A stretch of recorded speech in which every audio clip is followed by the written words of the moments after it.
সালাউদ্দিন কাদের চৌধুরী ন্যায় বিচার পায় নাই। সালাউদ্দিন কাদের চৌধুরীর বিরুদ্ধে যে অভিযোগ করা হয়েছে সেটা অন্যায্য।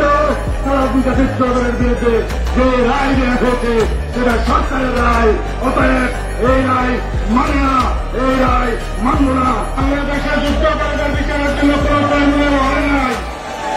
এই ট্রাইব্যুনাল করা হয়েছে, সেই ট্রাইব্যুনালের নাম হচ্ছে মানবতা বিরোধী অপরাধের বিচারের ট্রাইব্যুনাল। যে আইন করা হয়েছে সেই মানবতা বিরোধী অপরাধের ট্রাইব্যুনালের আইন। সুতরাং যুদ্ধাপরাধী বলে আওয়ামী লীগ যা বলছে সেই জবাব আমরা মানে না। আমরা বলেছিলাম আন্তর্জাতিক যুদ্ধাপরাধ ট্রাইব্যুনাল হতে হবে, আন্তর্জাতিক মানের হতে হবে। আন্তর্জাতিক পর্যায়ে আইনজীবী নিয়োগ দিতে হবে, বিচার করেন।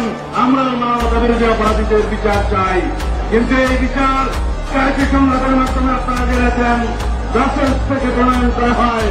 এই রায় আইন মন্ত্রণালয়ের সচিবের কম্পিউটার থেকে বানানো হয়। সুতরাং বাংলাদেশে আওয়ামী লীগ যাকে ফাঁসি দিক, যারাই বিচার করুক, যে রায় লিখিত, এই সরকারের নিরপেক্ষতা এবং এই সরকারের ট্রাইব্যুনালের নিরপেক্ষতা কখনো বিশ্ববাসী এবং এই বাংলাদেশ মেনে নেবে না, আমরা মেনে নেব না।